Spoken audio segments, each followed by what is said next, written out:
All right, everyone. Mike Pompeo decided to weigh in on Venezuela, of course, as our Secretary of State, and says, oh, yeah, Venezuela's government essentially is illegitimate. Maduro is no longer a legitimate leader. That's actually a bit of a shift because that's more officiated language from a high-level individual with regards to U.S. diplomacy. Number two to Trump himself, like even ahead of like a Mike Pence making a statement. That's a marked incline of language, of rhetoric used towards Venezuela from what we have had, which is before it's like, well, Maduro is acting tyrannically. He's we want him to reform the way things are. We want him to either step down or whatever. But you didn't have claims of total illegitimacy. You've had that from other Latin American states, but the U.S. government typically regards Venezuela's government as it's legitimate.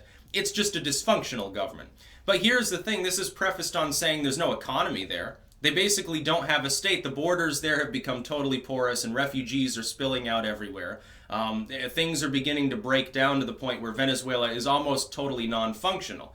The only functioning core of Venezuela is basically, here's Maduro's palace and some government institutions and military bases that are sort of intertwined. So their capital, which is still rocked by protests and riots every other day, continues to function as though it were a normal city. But it's not normal when people are eating, moss smoothies. It's not normal when people are being forced into labor, literally speaking. Remember a couple of years ago, I think it was, Maduro said, well, we got food shortages. People are going to be forced to work for a few days out of the year on basically what amount to Soviet-style collective farms without pay. Here's the thing. Here's the weird thing. You're doing like backbreaking labor, right? The amount of food that the average Venezuelan is getting in a day is not enough caloric intake to offset the labor that they're doing to grow food. And that hasn't solved the problem. Look, they expanded a bunch of these collected farms, stretched them out all over Venezuela. And as far as I know, this hasn't actually ameliorated the problem. I think the produce is probably getting exported anyway. It's probably getting exported to pay off debt more than it is used to subsidize the people of Venezuela themselves. Say, hey, your kid can have more than the 200-calorie diet. It'll be wonderful. They won't die in infancy. Wonderful time. We have tales from Venezuela, where people are giving birth in hospitals that barely have running water. They have virtually no access to even the most rudimentary drugs. Certainly vaccination is sloughing off. They've had all sorts of disease outbreaks there, and then that really causes more problems. What happens is that pregnant women and children start suffering, and then order begins to break down more. It's already been going on, and so order is beginning to break down. Remember that one time that dude, stole a helicopter and was like throwing grenades from the helicopter down on the Supreme Court building there? Yeah, that's not a dysfunctional state at all. That's not a state of emergency style situation. Can you imagine if that happened here? It'd be chaos. People, oh my God, it is the worst act of terrorism ever. There it's like, oh, yeah, another protester, I suppose, that Maduro will have to send his thugs after.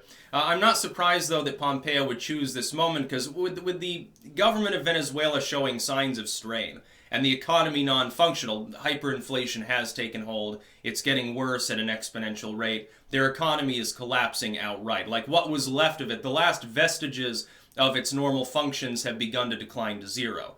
That's the time when you start putting diplomatic pressure on them, because you say, well, there's a fairly good odds at any given time that there will be a coup. Somebody will take a shot at Maduro. Military will come in and dethrone him. They'll say, okay, we can't deal with this anymore. The opposition's in charge. Something will happen, and it will. It's almost inevitable. Here's the thing.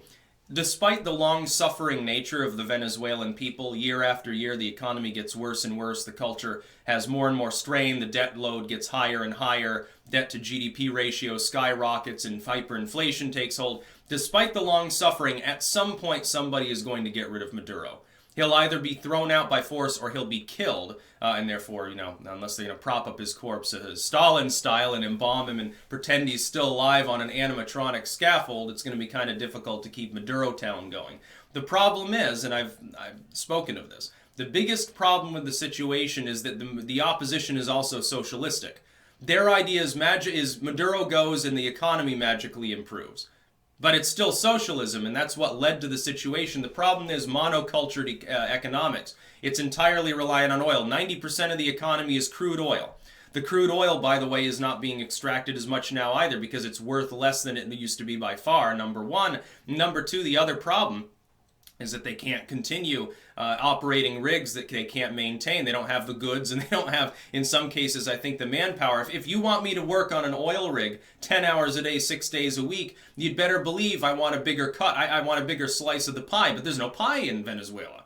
There's rice, there's toilet paper, there's mulch smoothies, and that's pretty much it. So I'm sitting there, I'm saying, well, 10 years ago, I was doing pretty well and had the microwave, and, I've got like fucking 5 kids, and I thought things would be fine because I'm an oil worker, I'm in this important economic sector, and now I'm feeding my kids, my share of the rice so they won't starve to death. At what point do you say, fuck it, and just leave? And so a lot of their oil workers, a lot of the young urban professional class that started to spring up, they've all left. They were the ones initially protesting the most because, they're the ones, you're like, 20-something, you're kind of fearless and you're like throwing rocks and going ape. And that's not happening anymore. They all went to Colombia to find jobs. There are professionals down there that are prostituting themselves. Like, yeah, I was a doctor. I was making pretty good money. Now I'm selling my body instead of medicine. I'm selling my body to buy medicine, and I'm totally hooked on painkillers at that point. Hooked on an oil slurry. The Venezuela special is you put a few drops of oil in your water, and then it reminds you of home. So it's a bad joke, but there's no economy there, so there's really no legitimacy to the government. It's not really a state. It doesn't have an economy. It doesn't have any functioning system that would generally demarcate that it's a nation at all. It doesn't have anything in the way of borders.